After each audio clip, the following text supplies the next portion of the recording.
la vida de una mujer que vive 100 años y es testigo de los mayores cambios del siglo XX. Violeta, de Isabel Allende. Bienvenidos al episodio 85 del podcast que resume libros, Bibliotequeando. Volvemos a resumir un libro, en este caso después de la entrevista del episodio pasado. Como siempre les habla su anfitrión, Ricardo Lugo, @bibliotequeando en las redes. Ahí pueden tener acceso al contenido, distintos temas que consigo, el link para suscribirse al blog donde analizo y hago resúmenes por escrito, artículos sobre distintos temas de los libros. También se pueden suscribir al canal de YouTube, el mismo nombre, Bibliotequeando, y seguir apoyando el podcast con 5 estrellas.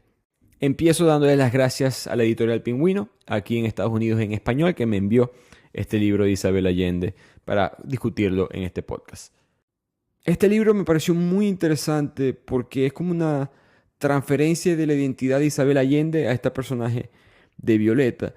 Sentí que ella estaba tratando, Isabel Allende tiene ahorita 81 años de vida, ella escribe este personaje que vive 100 años y como mujer latinoamericana ella como que comunica sus propias ideas a través de Violeta. Por lo mismo es importante explicar el contexto de la autora, específicamente de Isabel Allende. Creo que todos en el mundo de la literatura la conocen, excelente autora, la más vendida de la historia de Latinoamérica, mujer o hombre, 70 millones de copias con un solo libro, que fue La Casa de los Espíritus. No hay números exactos de cuánto haya vendido en total, pero se sabe que es la más exitosa en ese aspecto.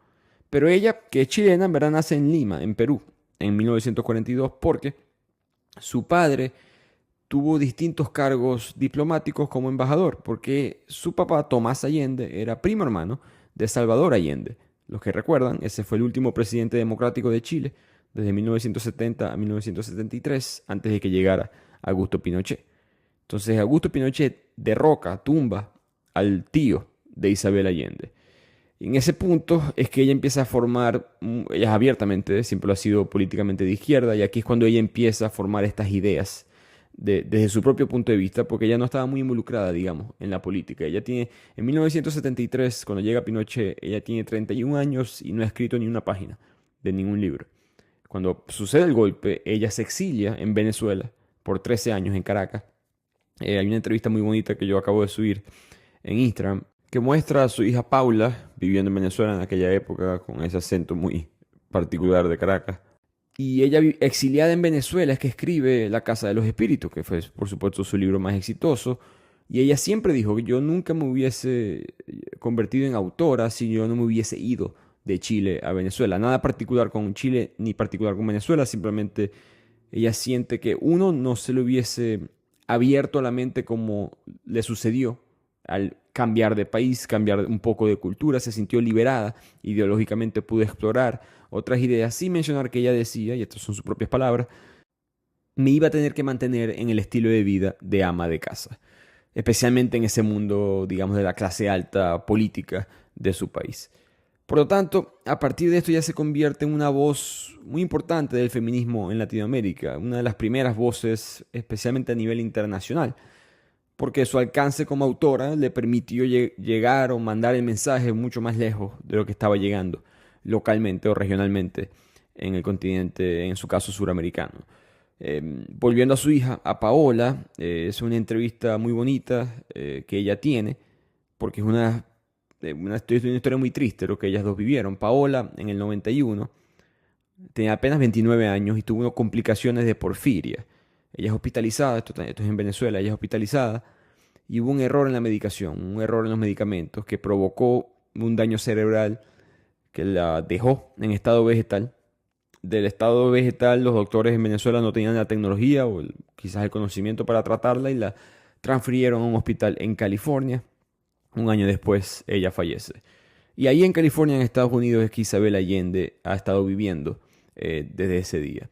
Así que toda esta historia, el sufrimiento por el golpe político personal y al país de Pinochet, el sufrimiento como una mujer en Latinoamérica, el sufrimiento como una madre que perdió a su hija, todas estas cosas, ella la va a contar en este libro de Violeta, pero digamos con un personaje ficticio, con una familia ficticia, tratando de mandar un mensaje quizás un poco más universal. Así que empecemos con el resumen. Que empieza con nuestra personaje principal, Violeta, una mujer que nace en 1920 La historia es una especie de autobiografía, una carta, narrada por ella misma en primera persona, escrita hacia un hombre llamado Camilo que todavía en la historia no sabemos quién es. No es una típica familia en el sentido socioeconómico, tienen dinero, pero típica en el sentido que el padre es el comerciante, la madre es la ama de casa, muchos varones en la familia, fueron 5 varones hasta que llegó ella, que fue la sexta hija, la única mujer en esa familia. Y en este punto, en 1920, cuando ella nace, ella recuerda las historias de su familia contándoles sobre la gripe española, que llega a Chile en ese año 1920, porque la gripe española, primero dato curioso, la gente piensa que se originó en España por el nombre y no tiene nada que ver con España. La gripe se origina en el último año de la Primera Guerra Mundial, en 1918. España no está en este juego de la propaganda porque no participa en la guerra y muchos países que tenían intereses políticos, financieros, militares en esta guerra, estaban censurando la información.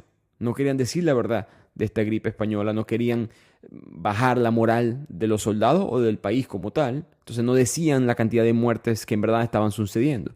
España, que no cayó en ese juego, sí estaban reportando los números correctamente. Entonces, si ves los reportes del año 1918, por ejemplo, España tiene una cantidad de muertos excesiva comparada con el resto de Europa, especialmente con los países que estaban en guerra. Entonces dio una impresión coloquial o social en el público de que la epidemia estaba como que concentrada en España. La realidad es que no se sabe. No, es un misterio hasta el día de hoy dónde se originó. Hay teorías, pero ninguna en verdad concreta.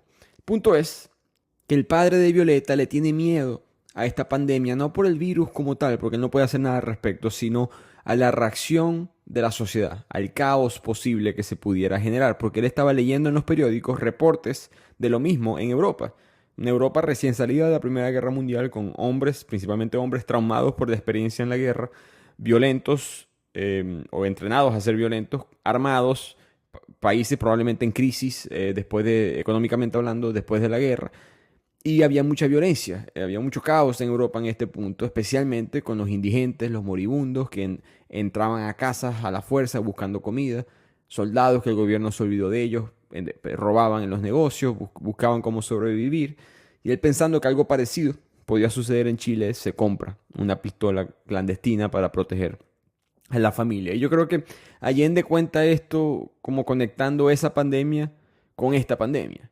Recuerdo leer la noticia de que en Estados Unidos, donde ya es el país que consume o compra, mejor dicho, la mayor cantidad de armas, las ventas se triplicaron durante el COVID por lo mismo, la sensación de que la sociedad es muy frágil, la civilización es muy frágil, más frágil de lo que pensábamos y todo puede acabarse en cualquier momento y hay que defenderse por sí solo. Esa era la sensación, al menos de muchas personas, y ella creo que estaba mostrando, no apoyando necesariamente, sino mostrando que eso sucedió hace 100 años en la gripe española.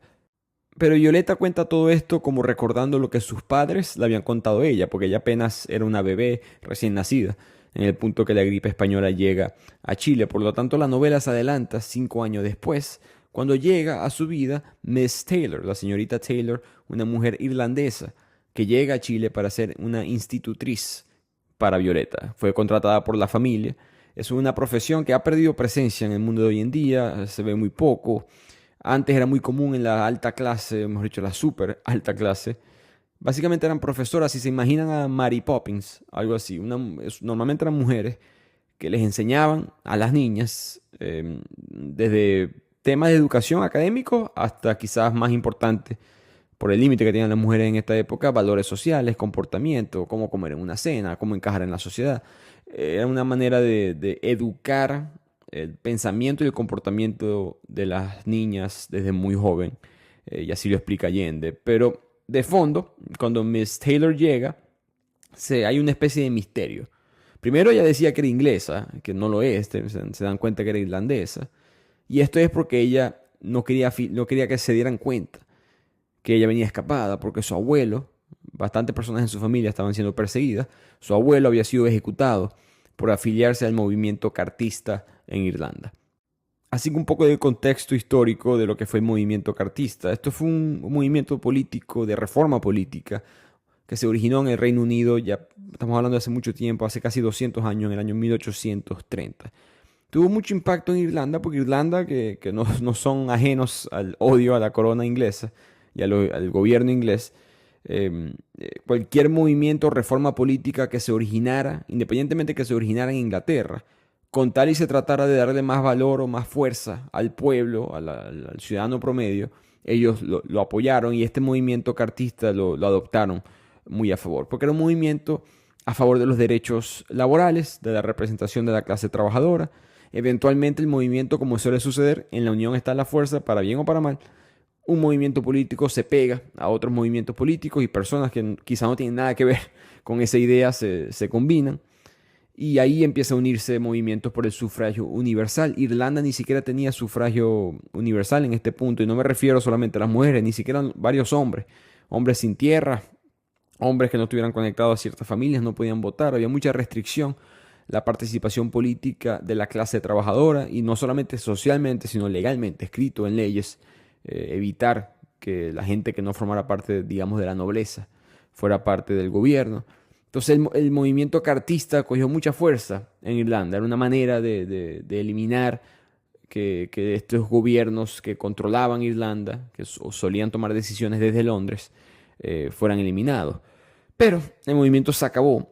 Ellos pierden en verdad esa batalla. Eventualmente las cosas por las que pelearon se entregaron, pero el movimiento como tal cartista fracasa cuando llegó la Gran Hambruna. La Gran Hambruna, que llega en 1845, fue horrible. Estamos hablando de que 1 millón de personas en Irlanda murieron de hambre. Esto es un país de 8 millones de personas en este punto. Entonces alrededor del 12% de la población murió totalmente de hambre, y todo vino por una extraña mutación, o mejor dicho, bacteria en el hongo de la papa. Irlanda, si vas a ir a cualquier parte de Irlanda, vas a comer papa. Ese es el alimento nacional de ellos, que es extraño porque la papa viene de Perú. En verdad fue importado a Perú mucho después de Pizarro y unos quizás 200 años antes de esto. Pero la papa se convierte en alimento nacional. Los irlandeses hasta el sol de hoy en día se identifican mucho con él.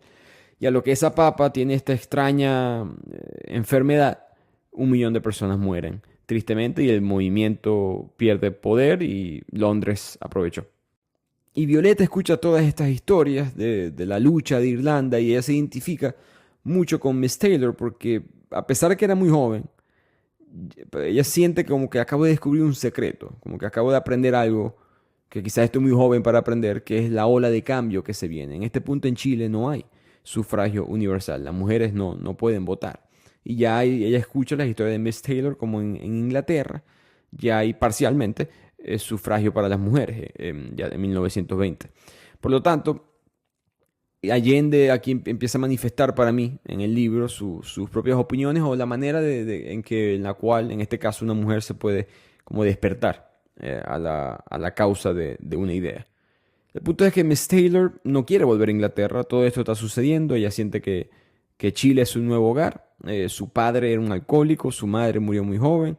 Al padre, con todos esos problemas de drogas y alcohol, la manda a un orfanato. En ese orfanato ella es violada por un soldado inglés y termina trabajando, para huir de todo eso, termina trabajando en casa de una señora, una mujer anciana, y para evitar seguir viviendo en ese mundo, ella abre el periódico y lee el mensaje del señor Antonio, que es el padre de Violeta, pidiendo una institutriz que le enseñara inglés a su hija, entre otras cosas. Y ahí ella tomó el trabajo y se fue en barco a Chile. Tristemente, ella le da un cáncer en esta historia, pero decide pelear en contra de él. Se quiere quedar en Chile. Esta es su nueva y su única familia, y ella siempre fue una imagen materna hasta cierto punto, o quizás más ideológica o política, de Violeta. Y con eso llegamos a José Antonio, el hermano mayor de Violeta, que está totalmente enamorado de Miss Taylor. Él no la ve como una madre para nada, siempre la ve como la mujer de sus sueños. Le compró un anillo de matrimonio, quiere que se muden a Europa y ahí hay más dinero que en Chile y tener una mejor vida. Pero Miss Taylor no está muy interesada, no solamente, como se pueden imaginar, por las cosas que ella vivió en el Reino Unido, en Irlanda, sino también porque está empezando a experimentar sexualmente con otra mujer, una mujer que ella conoció en una boda, que se llama Teresa Rivas, que se vestía como los hombres de la época, pantalón ancho, el chaleco, la camisa, el sombrero. Y le gustó mucho esta Teresa porque era mente libre, ¿no? Veía la fidelidad como una limitación, venía de la clase media, no tenía muchos recursos, pero era muy leída, tenía relaciones con hombres y mujeres. Le pareció eso muy diferente y recordemos, Miss Taylor, tristemente, solamente conocía el sexo a través de las violaciones de ese hombre inglés. Entonces ella empieza a tener una relación amorosa con esta Teresa que no solamente, digamos que el tener sexo con alguien de su propio género, no era solamente una manera de rebelarse sexualmente, sino una manera de abrir la mente para ella. Y estaba buscando libertad que no la tuvo en Europa. Y para ello, Teresa representó eso, para ello sin mencionar el amor que ellas dos iban a formar. Así que José Antonio se va a quedar con ese anillo por un buen rato, como vamos a ver. Y no fue fácil para Miss Taylor y para Teresa vivir en las calles de Latinoamérica, en este caso Chile, en 1930, más o menos, en este punto. Las llamaban mariconas en la calle, disculpen la palabra, pero es lo que dice el libro. Y fue un choque cultural, pero que Miss Taylor, que viene de esta sangre irlandesa, que está en contra del sistema, sea cual sea el sistema, ella como que lo adaptó como parte de su propia identidad. Así que en este punto la vida de Violeta promete. Hay cambios sociales, hay estas discusiones, personas mente abierta alrededor de su vida. Pero de repente, su padre, que siempre había soñado con tener a la familia en el tope de la sociedad, había empezado a especular en la bolsa de valores, quería hacerse rico, había hipotecado varios de sus bienes con la intención de duplicar su dinero, su riqueza, pero, como suele suceder, sacó mal la cuenta y llega el famoso Viernes Negro. Un Viernes Negro que fue el día que empieza la Gran Depresión en Estados Unidos, un 29 de octubre de 1929. Mucha gente piensa que el Viernes Negro de este suceso histórico socioeconómico es el mismo que se utiliza o el mismo que se recuerda en los Viernes Negros de las ofertas, en el Día de Acción de Gracias. Eso no es cierto, es otro Viernes Negro. Pero el punto fue que en esta Gran Depresión, que en verdad dura varios días, se genera porque en la década de los 1920 había un frenesí especulativo en el mercado. Las acciones se estaban convirtiendo increíblemente sobrevaloradas, fuera del alcance de la mayoría de los estadounidenses, de la gente, después de años y años de la gente comprando y reinvirtiendo en el mercado, y un mercado que en valor seguía creciendo y creciendo y creciendo. Eventualmente todo estaba inalcanzable. Inversionistas promedio empezaron a comprar acciones a crédito. Eso aumentó, por supuesto, la deuda interna del país y, como toda burbuja, explota en ese día del Viernes Negro. Eso tuvo un profundo impacto, por supuesto, en Estados Unidos, pero como he dicho varias veces en el podcast, Estados Unidos estornuda y al mundo le da gripe. Millones de personas perdieron sus ahorros y empleos. El índice del Dow Jones cayó 90%. El PIB de Estados Unidos, el Producto Interno Bruto, cayó un 30%. El desempleo sube el 25%. Colas para poder comprar pan, o mejor dicho, poder conseguir pan en las calles. Una crisis total nunca antes vista en Estados Unidos. Hasta ese punto quizás nunca antes vista en el hemisferio occidental. Y a Chile le afecta este Viernes Negro, como le sucedió a muchos otros países, porque Estados Unidos era su principal productor. Chile dependía muchísimo y hasta cierto punto hoy en día sigue dependiendo de muchos productos que sean importados, de las necesidades básicas, y Estados Unidos era su principal comerciante, su principal socio, y ya no estaba produciendo como antes, y Chile ahora viene una época de mucha hambre, ollas comunes, violencia. El presidente de la época, Carlos Ibáñez del Campo, oprime a los disidentes. Hay muchas protestas en la calle. De hecho, los hermanos de Violeta van a la calle a protestar, no por convicción política necesariamente, no porque estuvieran de acuerdo con el presidente o en desacuerdo, sino para desgastar la frustración que tenía de esta crisis económica que estaba ocurriendo. De hecho, en esas protestas, José Antonio se consigue con Miss Taylor al lado de Teresa, su novia, y novia entre comillas, porque Teresa no tenía relaciones formales, pero su pareja, y ella se presentó como identidad, dijo: hola, soy Teresa, una feminista, y era la primera vez en la historia que José Antonio escuchaba esa palabra.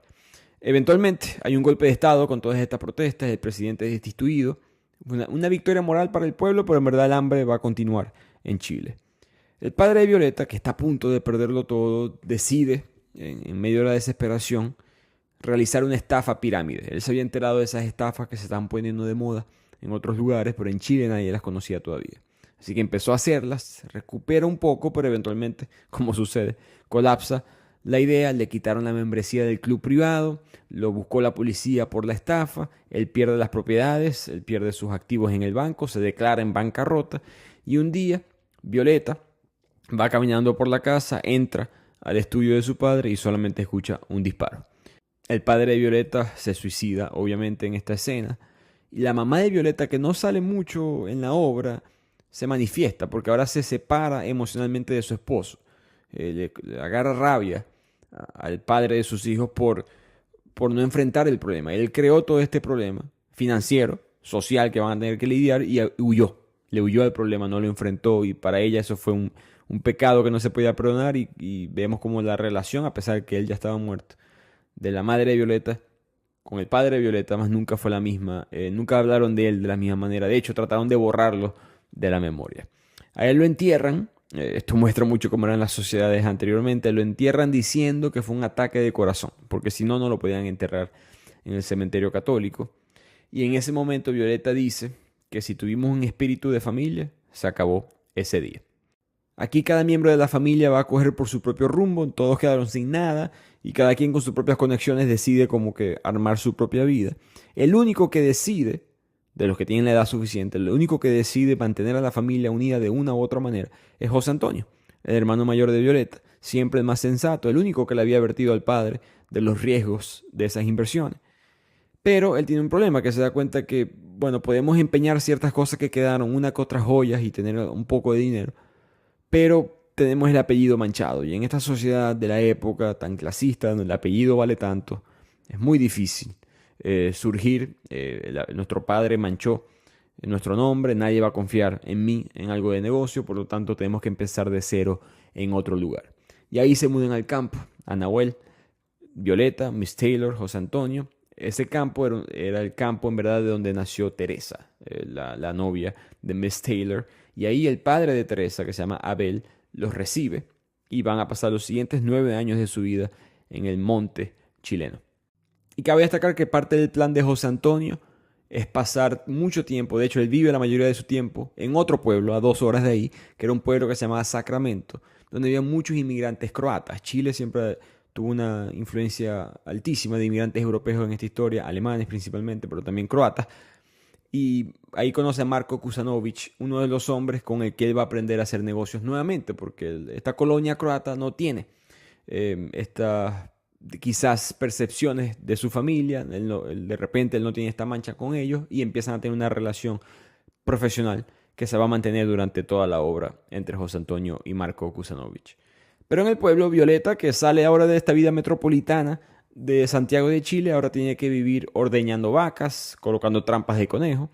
Y aquí conoce por primera vez a una persona indígena, una mujer llamada Facunda, que le cuenta de las atrocidades que vivieron los indígenas, como el gobierno les secuestraba a los caciques sus hijos para poder negociar con ellos y que supuestamente legalmente, por razones políticas, les prohibieron sus idiomas, sus costumbres.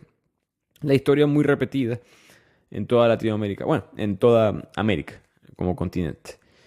Y aquí creo que es importante entender que Facunda lo que está viviendo son dos sucesos muy importantes en la historia de Chile en cuanto a la relación gobierno-indígena, que fue la pacificación de la Araucanía, que es en el siglo XIX, principios del siglo XX.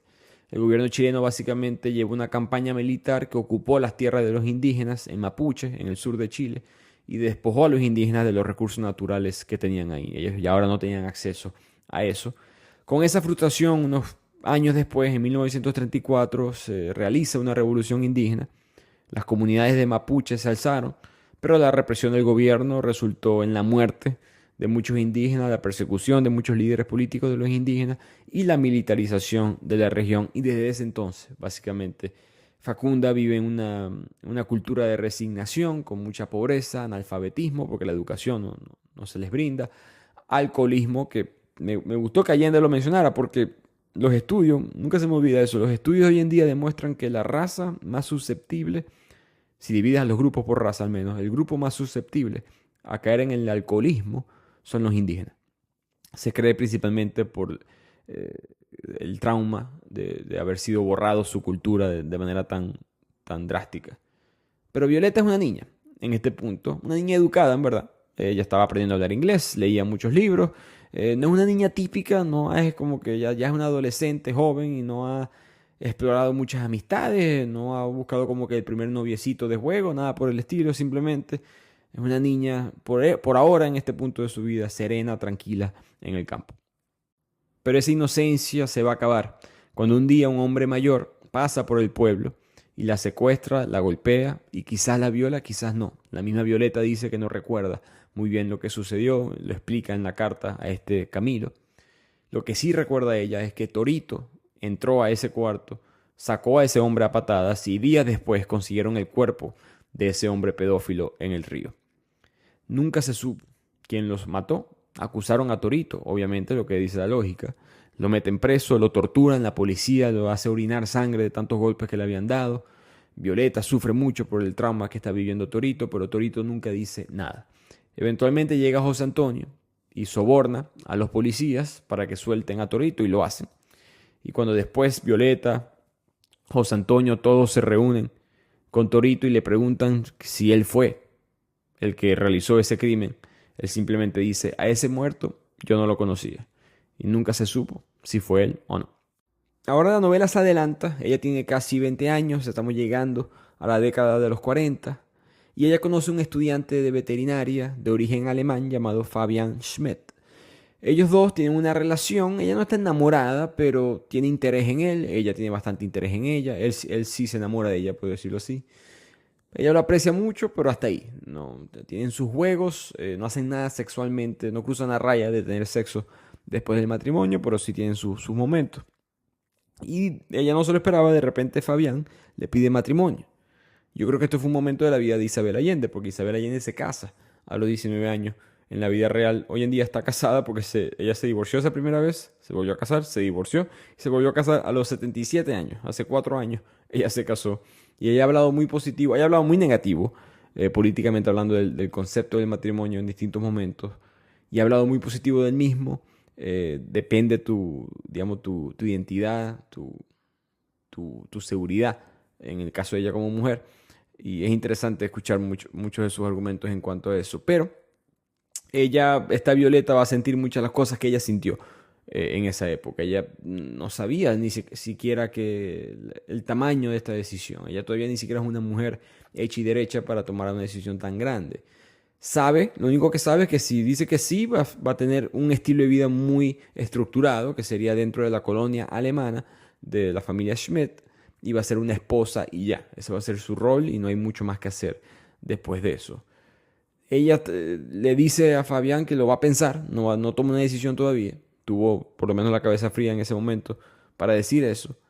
Y ahí se le abre una oportunidad a ella, que es que José Antonio, que sigue haciendo negocios con el croata Kusanovich, decide cambiar el apellido a la familia. Oficialmente ahora se llaman Del Valle, ahora son la familia Del Valle. Y él funda una nueva empresa que va a ser casa de maderas, casas que son muy económicas para familias más de bajos recursos. Y esa empresa se llamó Casas Rústicas. Y ahí ella vio una oportunidad de tener digamos, un argumento formal de ella ser independiente. Ella dice, bueno, yo tengo que ir a ayudar a mi hermano en esta empresa.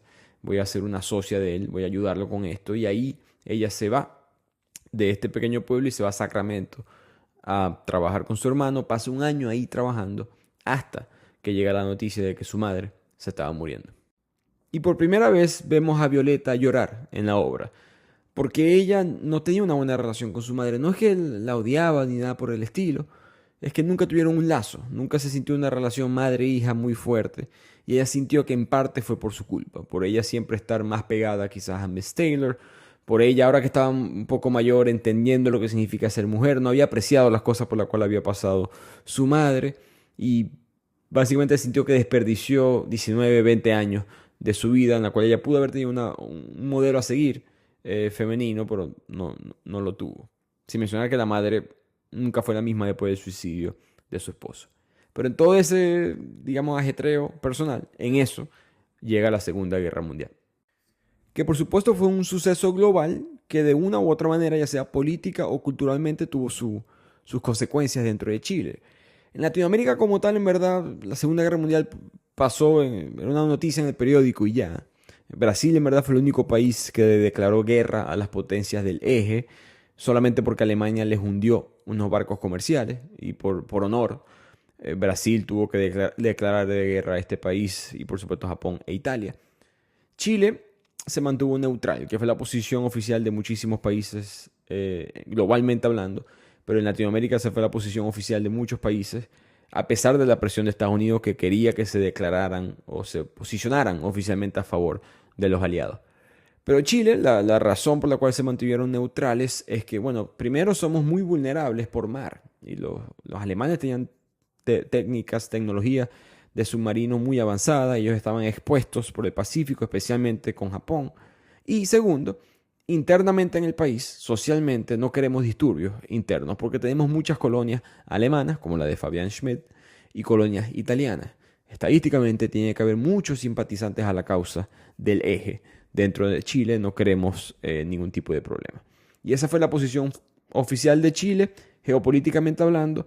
La posición de Violeta, individualmente hablando, es muy parecida. Violeta, que es un personaje que nos cae muy bien, que es positiva, que está como que apoyándola durante la historia, a pesar de ser una mujer inteligente y mente abierta, decide no tomar una posición en esta guerra. Primero, ella por supuesto está muy joven, pero segundo, yo pienso que Isabel Allende quiso mostrar cómo son las cosas durante el momento.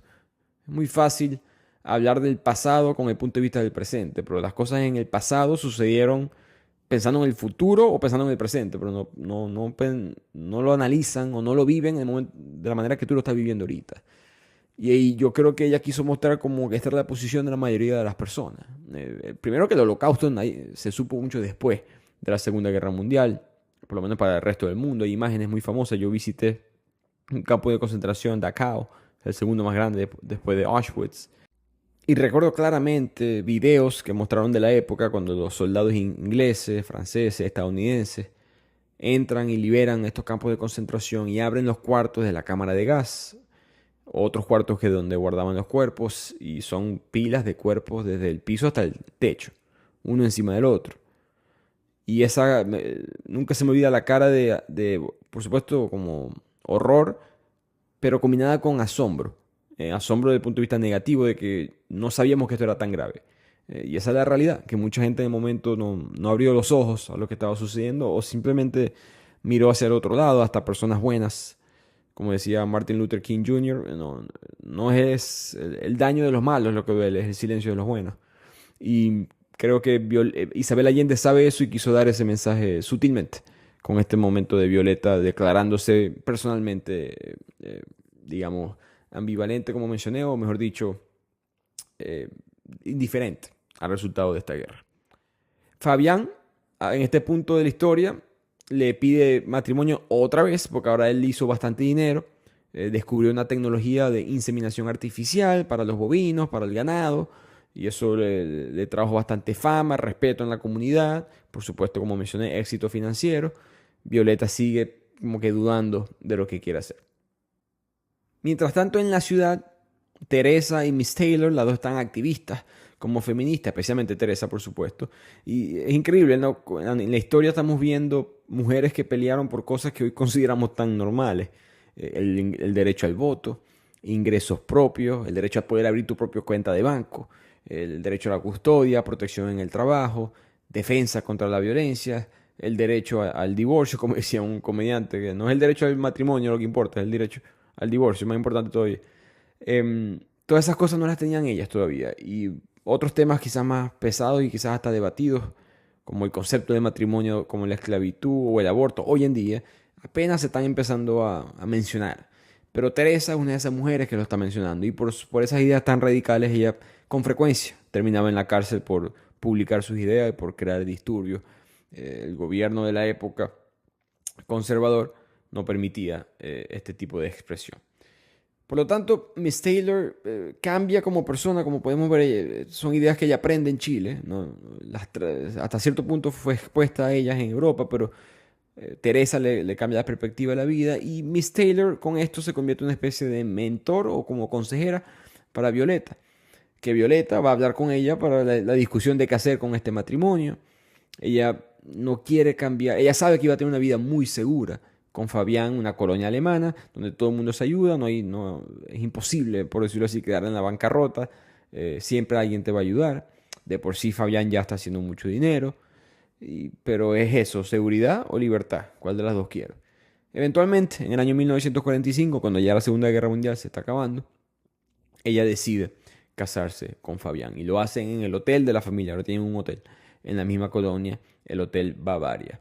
Ya en este punto estaban teniendo sexo por si acaso. Ella compraba, Violeta tenía que comprar condones en el mercado negro, porque los condones eran legalmente, solamente se podían vender a los hombres. Entonces ella con Teresa y Miss Taylor y otra gente conseguían condones aparte para poder tener sexo fuera del matrimonio.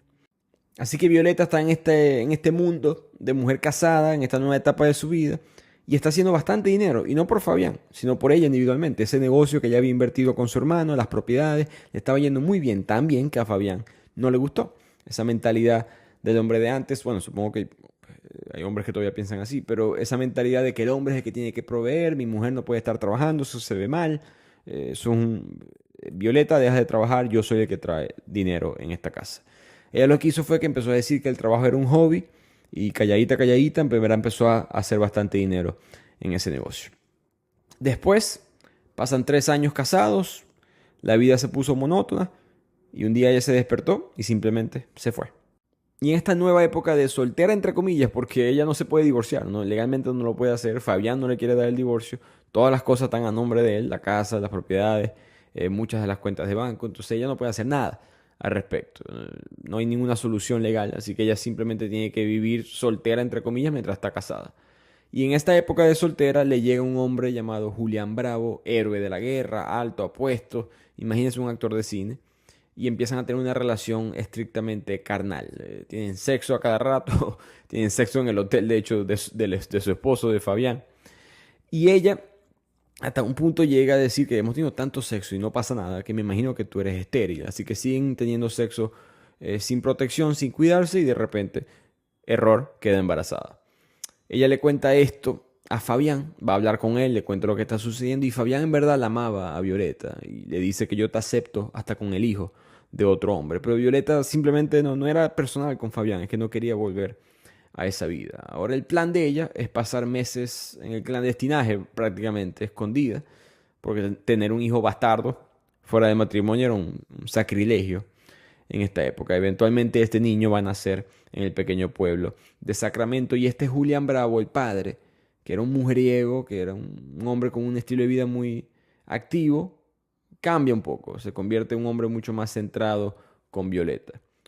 Y contexto a Julián Bravo, él es un piloto de guerra, héroe ayudó a Estados Unidos, ayudó a los aliados en la Segunda Guerra Mundial, y ahora trabaja transportando a personas inmigrantes a las distintas nuevas ciudades, personas de Europa principalmente, que se están mudando a Chile. Y en este punto, después de la Segunda Guerra Mundial, hay 3 tipos de inmigrantes llegando a Chile. El judío, que está huyendo del holocausto, o quizás otro tipo de raza, quizás un gitano, que también está huyendo del holocausto. El que está tratando simplemente de empezar de cero, ¿no? El inmigrante común y corriente que quizás sus propiedades fueron destruidas en la guerra, su familia fue destruida y tienen que ahora buscar, o quieren ahora buscar una nueva vida. Y tercero, el nazi. Julián transportaba por aire a todos estos 3 tipos de inmigrantes. No le interesaba mucho si eran simpatizantes o no, con tal y pagaran bien, que lo hacían. Y ahora nuestra Violeta es una madre del varón de este nuevo hijo, Juan Martín Bravo del Valle. Y ellos tienen que vivir, a pesar de que legalmente no son una familia, empiezan a vivir como una familia, viven juntos. En esa independencia que a Violeta le gustaba estar con Julián Bravo, con este hombre, con este piloto que era atractivo. Vuelven a tener sexo a cada rato y vuelve a quedar embarazada Violeta. Y aquí empieza Julián a actuar diferente. Se siente amarrado, piensa que él no quería hijos en verdad y como que, bueno, 1 fue un error, pero lo voy a cuidar, pero 2, esto es mucho.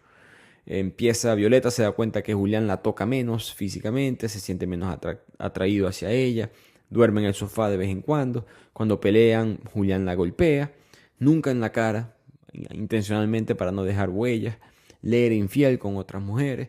La vida de Violeta poco a poco, casi como que no estuvo con Fabián y parece que ahora está con Julián y termina siendo, ella es más libre con Julián, pero ahora está sufriendo, digamos, las consecuencias. Este nuevo bebé es una niña, ahora se va a llamar Nieves, así que tiene Juan Martín y Nieves. Y Julián, un día que está bravo, a veces llega tomado y ese tipo de actitud. Ellos empiezan a discutir de por qué ya no tienen sexo como antes, por qué no se sienten en la misma relación de antes. Y Julián la insulta, dice que está gorda, que estás vieja, tiene 31 años apenas en este punto, cabe destacar. Que ella está vieja, que él tiene muchas mujeres buscándola a él, que así es la naturaleza, el hombre va regando la semilla por todos lados. Y decide Julián, en nombre de Violeta, esterilizarla a ella. Y ella lo aprobó. Ella no pensó bien lo que estaba haciendo en el momento. Y cuando ella habló de esto con Miss Taylor, que sigue en la obra en este punto, ella le pregunta a Violeta, Violeta, ¿y por qué él no se hizo la vasectomía en vez de tú cortarte de las trompas? Si es él el que no quería más hijos. Y Violeta como que ni siquiera le había pasado por la mente. Creo que es un mensaje de Isabel Allende de cómo a nivel macro, no de una sociedad, muchas personas ni siquiera pueden ver las opciones que tienen disponibles, porque simplemente cuando eres un ciudadano de segundo nivel, como son las mujeres en este punto, es muy difícil pensar las cosas obvias que pensarías tú hoy en día, otra estructura social totalmente. Y si les parece que la novela va como entre comillas rápido en cuanto al tiempo, es porque bueno, está cubriendo 100 años de historia y Isabel Allende se salta bastante periodos de vez en cuando para poder conectar los puntos. Ahora la novela avanza cuando ya Juan Martín, el primer hijo de Violeta, tiene 8 años, no lo pueden inscribir en los mejores colegios porque los mejores colegios en Chile eran católicos y no se acepta el estilo de vida de sus padres. Así que ella tiene que lidiar ahora con otro obstáculo más de la sociedad en este caso. Julián, mientras tanto, le está haciendo extremadamente infiel a Violeta. Para él, en su mente, se justifica todo porque dice, ni siquiera estamos casados, yo puedo hacer lo que yo quiera. Él está viajando mucho a Argentina, haciéndole negocios al gobierno de Perón en este punto. También le hace negocios a la mafia que opera desde Cuba, termina viajando traficando, mejor dicho, armas, droga, desde y hacia Cuba. En este punto, de hecho, Violeta fue a una fiesta en el Hotel Riviera y fue invitada por el famoso gángster Lucky Luciano, un mafioso ítalo-estadounidense que empezó a consolidar este negocio del crimen organizado. En esa época la mafia tenía a Cuba como el parque de diversiones, lavaban el dinero, invertían en los casinos, muy conectados a Bautistas. Todo eso, por supuesto, antes de Fidel Castro. En la fiesta estaba Frank Sinatra, otros personajes importantes ítalos americanos.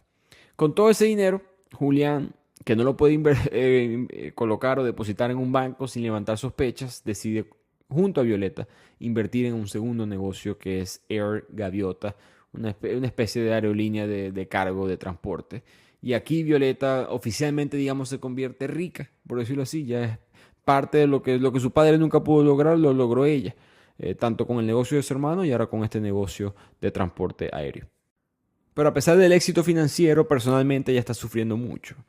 Ella se da cuenta que esta relación no es la más saludable para su familia, para sus hijos. De hecho, Juan Martín un día le pidió de regalo a su madre que se separara de su padre.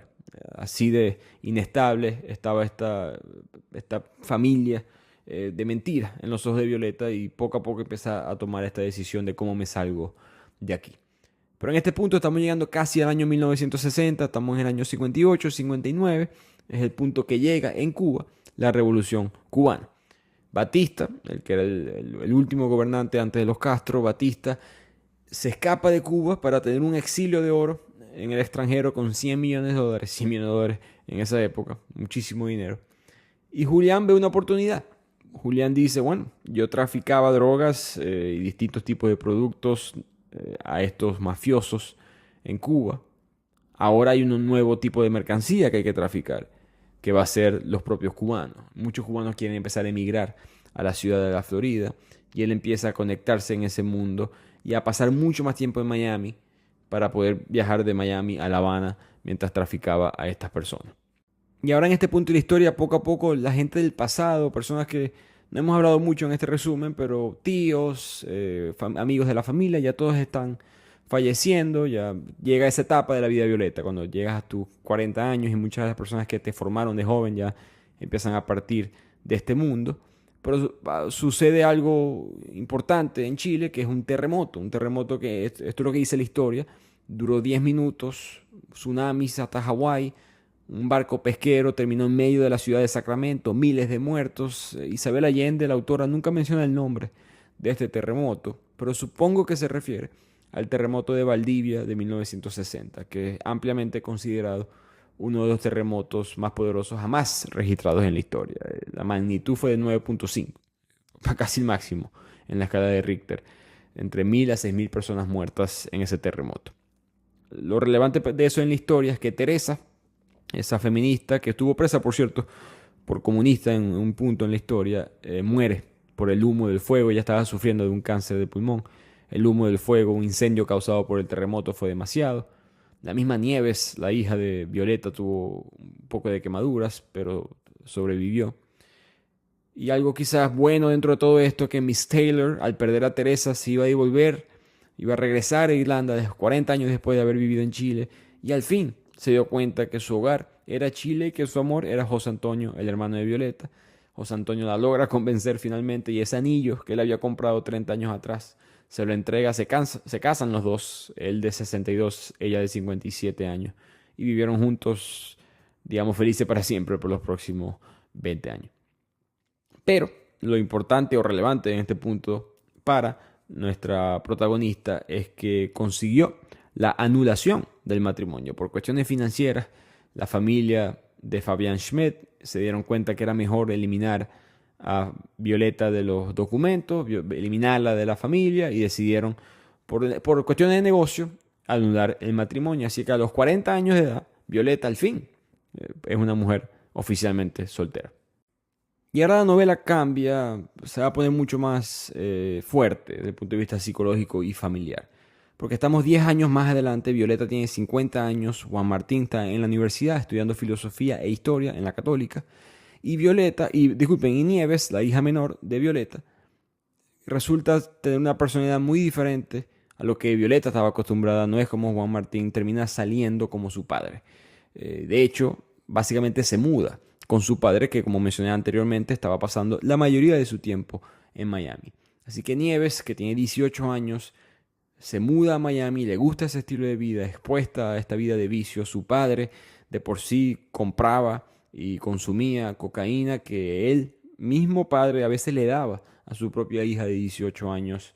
La invitaba a todas estas fiestas, la dejaba vivir libre, por decirlo así.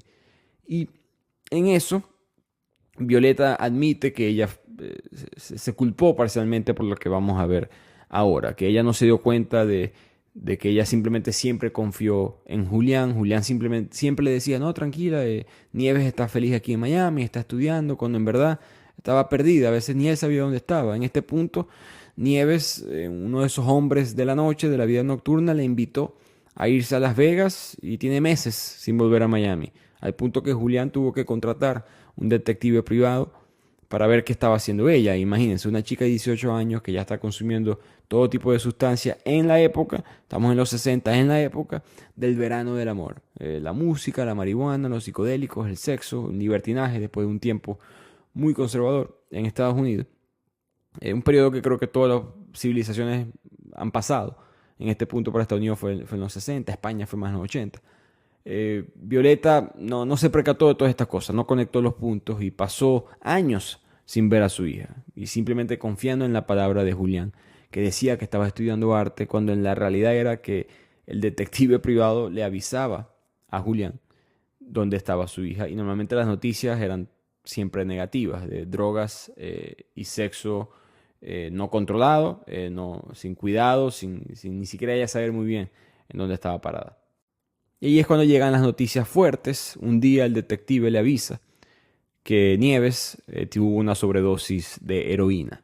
Aquí es cuando Violeta al fin se entera de lo que estaba sucediendo. Ella siempre pensó que, bueno, marihuana, quizás cocaína, porque sabía que Julián la utilizaba, pero nunca este tipo de droga. La buena noticia es que sobrevivió, pero estaba sufriendo abstinencia.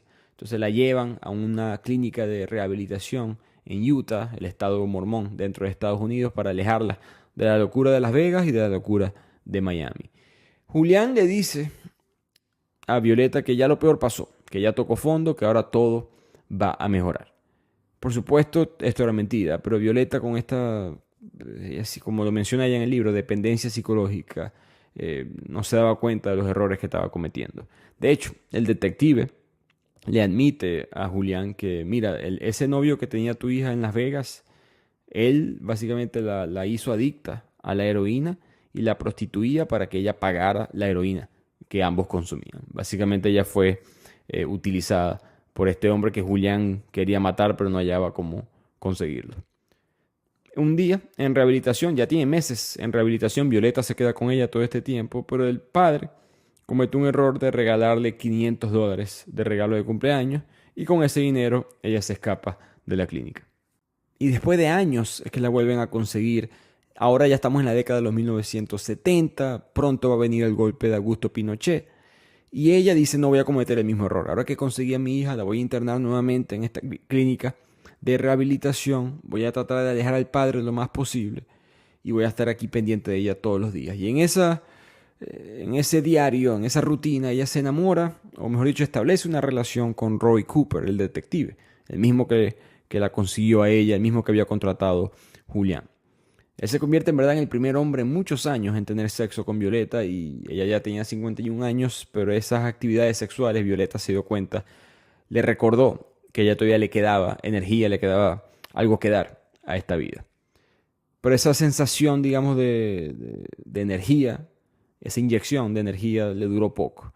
Eventualmente Nieves logra escaparse del hospital nuevamente. Solamente deja una nota que dice a su padre no me busques y aquí Violeta aprende de los doctores todo lo que ha sufrido su hija. Tuvo 2 abortos, desnutrición, osteoporosis, úlcera en el estómago y algún tipo de contagio venéreo. Mentalmente los doctores decían que tenía 14, 15 años cuando físicamente está en sus 20 años, mitad de sus 20 años. Julián se rindió, se fue para Miami, nunca más buscó a su hija y Violeta, sin saber qué hacer, se devuelve a Chile, llora por su hija, se siente totalmente fracasada como madre y de repente un día le llega una llamada de parte de su enamorado, de Roy Cooper, y ella piensa que va a ser una llamada, digamos, amorosa, pero no lo fue. Una llamada informativa para decirle, hey, conseguí a tu hija.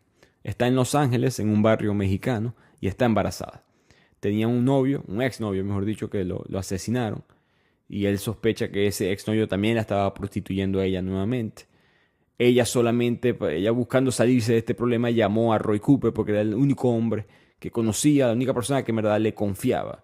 No pensó en su padre y en verdad tampoco pensó en su madre. Y Roy Cooper, que sabe que Violeta simplemente se equivocó y ya no era una mala persona, la está llamando a ella para que venga a Los Ángeles. Inmediatamente Violeta va a California. Y aquí en Los Ángeles las dos se conectan muy bien. Fue como una retirada de espíritu para ambas. Madre reencontrándose con su hija, hija con su madre. Una hija que ahora está limpia. Las ganas de tener un hijo sano la cambió mentalmente. Todavía fumaba y tomaba café, que no se debía, pero eso le ayudaba a matar la ansiedad de consumir heroína o algún otro tipo de droga. Pero de repente un día Nieves le da eclampsia, ataques, convulsiones. Empieza a pegar gritos, la llevan a emergencia, le hacen una cesárea. Ahí mismo en la sala de emergencia, Nieves fallece, el bebé al menos sobrevive.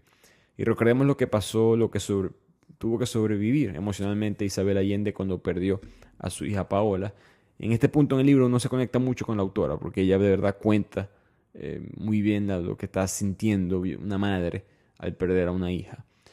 El punto es que Violeta se queda en el hospital, mira el cuerpo de su hija y mira al bebé, ahora un varón, y ella le promete a su hija, ya que ya está en otro mundo, que va a ser la madre, el padre y la abuela de ese niño, que lo va a cuidar como ella tristemente no lo pudo hacer por ella, pero que esta va a ser su manera de pagarle ese error a su hija. Este bebé, este nieto, es un varón y se llama Camilo, a quien ella le está escribiendo este libro. Así que ahora Violeta se lleva a Camilo a Chile después de un pequeño asusto, porque había un problema legal. Camilo es estadounidense por nacimiento. No tiene madre, que obviamente falleció en el parto, y el padre nadie sabe quién es. Violeta tuvo que resolver y contactó a Roy Cooper, que es un resuelve problemas, y se le ocurrió cómo resolver este. Él dijo, vamos a decir mentiras, vamos a decir que Camilo es hijo mío, que yo tuve una relación amorosa con tu hija, y que de ahí ella quedó embarazada, y que ese hijo es mío, y así yo te doy permiso como padre oficial de ese niño que te lo lleves a Chile. Y así fue, y así empieza esta nueva etapa para Violeta y Camilo de regreso en Chile. Pero estamos en los 70, principios de los 70, mal momento para empezar una nueva vida en Chile, porque va a llegar el golpe de Estado de Augusto Pinochet. Y en este punto eso es problemático para la familia de Violeta, porque su hijo Juan Martín se había convertido en un activista de la izquierda política, anti-intervención de la CIA, promoviendo programas para los pobres. No era un radical, o sea, no era un fanático. Él denunciaba los errores de la ultraizquierda y de la derecha igualmente, pero sabía que este Pinochet iba a ser un problema. Y cuando llega el golpe de Estado, que llega por distintas razones, voy a mencionar un suceso político muy bien reportado, pero principalmente lo que menciona la autora en el libro es la crisis económica, la polarización mediática, la polarización social, el apoyo militar de Estados Unidos, geopolíticamente la Guerra Fría, el comunismo o algún tipo de gobierno de izquierda alineado al socialismo o el comunismo es un problema para Estados Unidos. Por lo tanto, el capitalismo es un problema para la Unión Soviética. Todo esto, todo es una ficha, ¿no? En esta época en la historia de Estados Unidos y la Unión Soviética están jugando un juego de mesa prácticamente y utilizan al resto de los países como ellos quieren. Y en eso llega Pinochet y se acaba este reinado, entre comillas, de Allende, el tío de nuestra autora.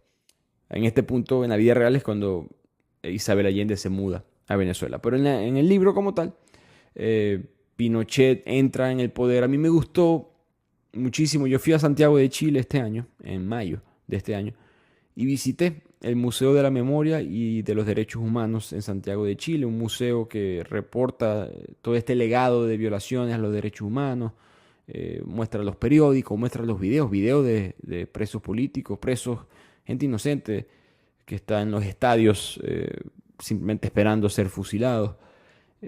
Imágenes fuertes. Me gustó que Chile recuerda eso. Espero que mi país más adelante en un mejor futuro haga lo mismo.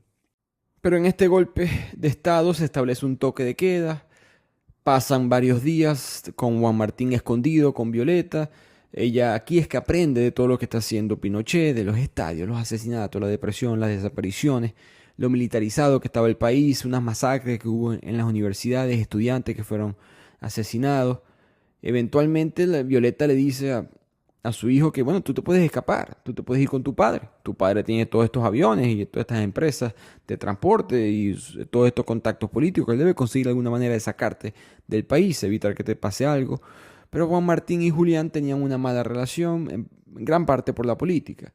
Juan Martín veía a su padre como muy yanqui, su padre veía a Juan Martín como muy socialista y no se llevaban bien. Al final, con la ayuda de Torito, ese mismo Torito del pueblo, que ya está de edad avanzada, pero de esa edad avanzada de pueblo, una persona activa, siempre haciendo trabajo, estaba en forma y ayudó a que Juan Martín se escapara de Chile. Pero Violeta no sabe nada todavía. Lo último que supo de su hijo fue que se fue con Torito por la frontera y va a pasar los siguientes 4 años sin saber nada de su hijo. En cuanto a la conclusión de la dictadura de Pinochet, Isabel Allende no muestra mucho porque en el momento no se sabía mucho. El libro lo está escribiendo desde el punto de vista de Violeta. Se sabe mucho más ahora que lo que se sabía antes. Ella lo que cuenta es que Violeta sentía como que había avance económico. El país, la frase que utilizó en el libro fue que el país dejó de ser subdesarrollado a golpes. Pero por dentro sufríamos, ¿no? El costo fue la libertad, el costo fue el pensamiento. Ella sentía que el pueblo estaba dormido, sin mencionar oprimido. Al final de la dictadura se estima fueron 2.000 asesinados, un poco más de 2.000 asesinados, más de 1.000 desaparecidos. Tienes que asumir que están muertos, así que en total 3.000 muertos que tuvo Augusto Pinochet en esos años. 200.000 personas se fueron de Chile a otros países, incluyendo la propia autora, como ya mencionamos. Y la sociedad estaba muy militarizada, ¿no? Había militares en todo tipo de negocio, en todos ámbitos de la sociedad, que eso no era normal. Y eso creó una sensación de miedo, ¿no? Casi como si estuvieras en guerra contra el pensamiento. Y eso para ella fue el peor pecado, o digamos el pecado psicológico, obviando las muertes, que es lo peor que se puede hacer. El pecado psicológico de la fábrica que le costó a la sociedad chilena es algo que Violeta sintió que no era muy política en todo este libro, y aquí empieza como a convertirse. Finalmente ella consigue noticias de su hijo, de Juan Martín. Estaba en Noruega, de todos los países del mundo. Lo que sucedió fue que él cruza la frontera hacia Argentina, llega a Buenos Aires y se convierte en un periodista. Empieza a reportar para periódicos de Europa lo que estaba sucediendo en Chile, específicamente para Alemania, porque los alemanes que tenían tantos exiliados en Chile tenían un interés muy fuerte por el continente y por las dictaduras que estaban sucediendo en el mismo. Parecido quizás a un venezolano hoy en día que le interesan mucho las elecciones en Argentina o algo por el estilo. Entonces, en este proceso, él se convierte o sigue participando en la política, sigue en contra de estos gobiernos de derecha militares que están sucediendo en Latinoamérica y le toca enfrentarse al mismo enemigo nuevamente. Llega a Argentina este gobierno militar de Jorge Rafael Videla, el mismo del Mundial del 78. Eso es una historia controversial. No voy a entrar en todos los detalles, pero Argentina en el Mundial del 78, Mundial de Fútbol, que fue en Argentina, ellos iban a quedar eliminados en la fase de grupo y tenían que ganar por 4 goles a Perú. Perú que era muy bueno en esta época. Y en el vestuario, antes del partido, entró Jorge Rafael Videla al vestuario de Perú, junto a supuestamente Francisco Morales Bermúdez, el dictador también de la derecha, amigo de Videla, que estaba en Perú. Argentina gana 6-0, clasifican campeones del mundo eventualmente. Es uno de los juegos más controversiales de la historia, y este Jorge Rafael Videla. Yo de muy joven, cuando uno es muy niño, no sabe tanto de política, lo que sabía quizás de deportes, en mi caso. Así fue que yo conocí a Videla, como que toda mi vida crecí Videla, el del Mundial. Bueno, entonces este Videla llega, represión en las calles, lo mismo que Pinochet, tortura, mete preso a los músicos, pensadores, bombas en las calles, centros de detención, utiliza los estadios para los mismos propósitos, y Juan Martín le toca huir. Eventualmente se esconde en la embajada alemana, con sus contactos alemanes de Chile, y termina yéndose a Noruega. Él decide ir a Europa con unos papeles falsos que le facilitaron allá en Argentina, y nunca le avisó nada a su madre por miedo que le dijera a su padre. Él no, simplemente quería cortar esa relación por completo. Eventualmente ellos dos se consiguen y se ven en Noruega, Violeta y su hijo. Él estaba ahora trabajando de traductor en un centro de refugiados que había sido formado durante la Segunda Guerra Mundial. Él tiene 28 años en este punto. Violeta está llegando a sus 60 años. Él está flaco, como debería de verse flaco y joven, pero se ve flaco y como de 40 años, dice la misma madre. Como que la vida le había pesado, ¿no? El huir de 2 gobiernos, el sentirse oprimido mentalmente le pesó como persona. Pero digamos que su historia termina feliz. Él se casa con una mujer en Noruega y le va a dar 2 nietos a Violeta. Y en este punto también aprendemos que ese gran hermano de Violeta, José Antonio, le da demencia y muere ya a sus 80 años. Y de aquí pasamos en la obra un periodo como de descubrimiento de las cosas que estaban pasando bajo el gobierno de Pinochet. Primero nos enteramos de las tumbas colectivas con ayuda de la Iglesia Católica. Violeta se entera a través de un misionero francés, Benoit, un hombre que investigando se dio cuenta que habían tumbas donde tiraban a todos estos cuerpos, estos desaparecidos que nunca hubo un funeral propio, nunca hubo justicia para ellos, eran escondidos en estas tumbas colectivas, y dentro de esa tumba se consigue el cuerpo de Torito, el mismo hombre, amigo de toda la vida de Violeta desde su infancia y que ayudó a cruzar a su hijo la frontera, y lo identifican solamente por la cruz de palo que tiene en su cuello colgando, la misma cruz que mencionamos al principio. Violeta en este libro, que es una carta como mencioné a Camilo, le dice que por favor que utilice esa cruz de palo, que él lo va a hacer por el resto de su vida. En esos días llega Julián de regreso a su vida, y aquí es cuando Violeta tiene el shock más grande como persona durante toda esta dictadura, que se da cuenta que Julián estaba involucrado en todo esto. Julián probablemente mandó a asesinar a Torito. Ya Julián sabía de las tumbas colectivas sin que ella se lo dijera. Él estaba siempre involucrado en estos gobiernos, y como él trabajó para la CIA y trabajó para muchos intereses de la derecha de la época, y ella se siente asqueada de que ese hombre fue su pareja, de que ese hombre es el padre de sus hijos, la golpeó psicológicamente. Otra vez Julián de una manera u otra le hizo daño a ella. Después además salen las noticias de la colonia Esperanza. Esa fue la colonia donde vivían todos estos alemanes del principio, la familia de Fabian Schmidt, todas estas cosas.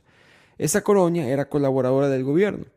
De ahí Julián transportaba gente, pero en verdad era un centro de tortura, un centro de violaciones a los derechos humanos. Alguien se escapó de esa colonia y se devolvió a Alemania y denunció. Pero en Chile nunca se supo esa noticia por la dictadura que evitó que eso se supiera. Julián, la excusa que él le da a Violeta es que, bueno, el fin justifica los medios, como suele suceder. La gente más civilizada del mundo comete los actos más horrorosos. No porque están buscando el mal, es porque están buscando una versión corrupta del bien. Cuando tú crees en verdad que el fin justifica los medios, no hay límite a lo que puedes hacer. En el caso de Julián fue el fin de evitar el comunismo. Y Violeta se siente nuevamente asombrada de ella haber sido tan ciega a todas estas cosas.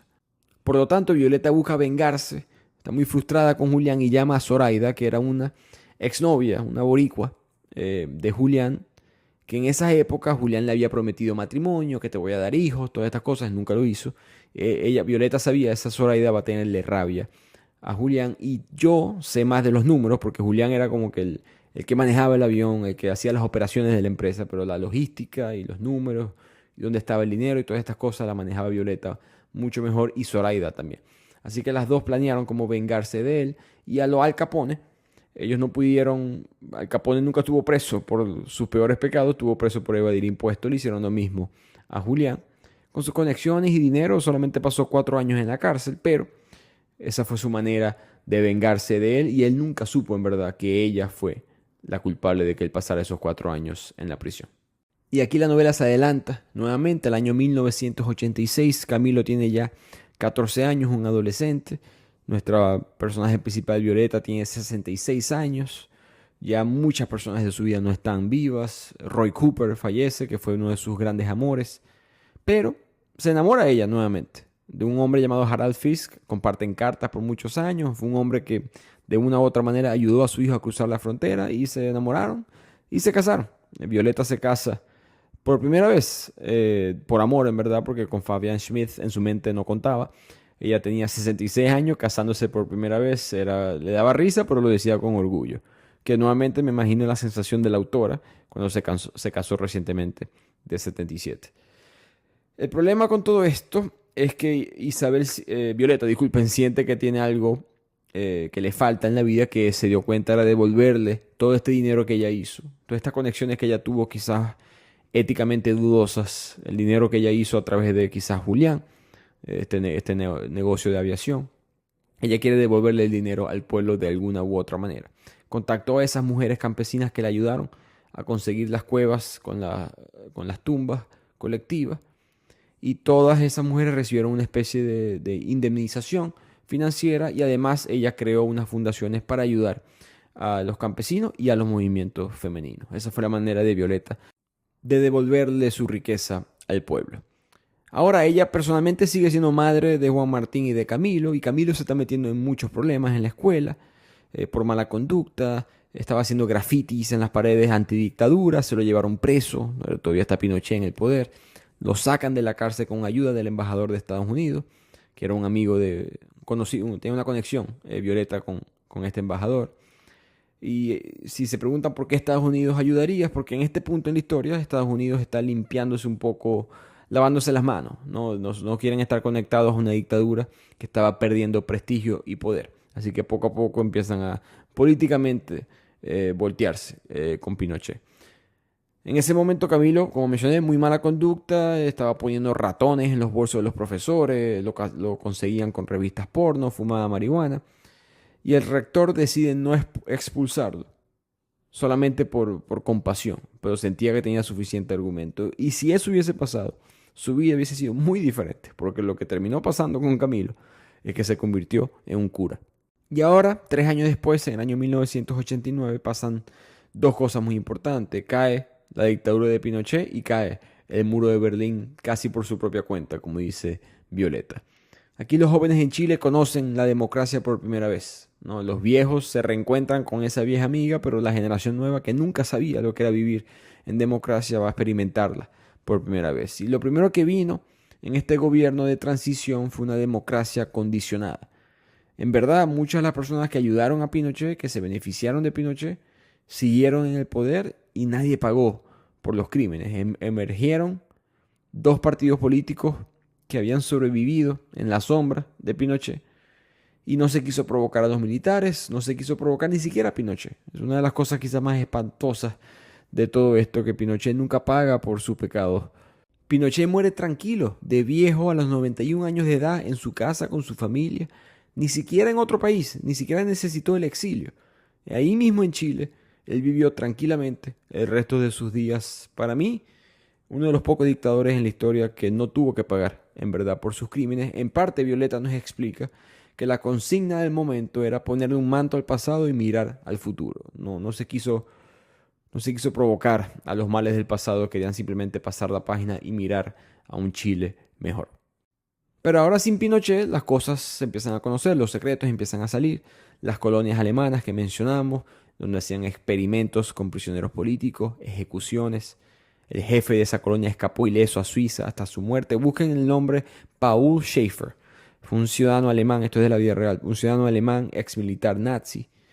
Pinochet utilizó a esta colonia que él manejaba como centro de tortura, torturaban, violaban a niños, cosas horribles que sucedieron en estas colonias alemanas dentro de Chile durante los años de Pinochet y hasta un poco antes, después de la Segunda Guerra Mundial.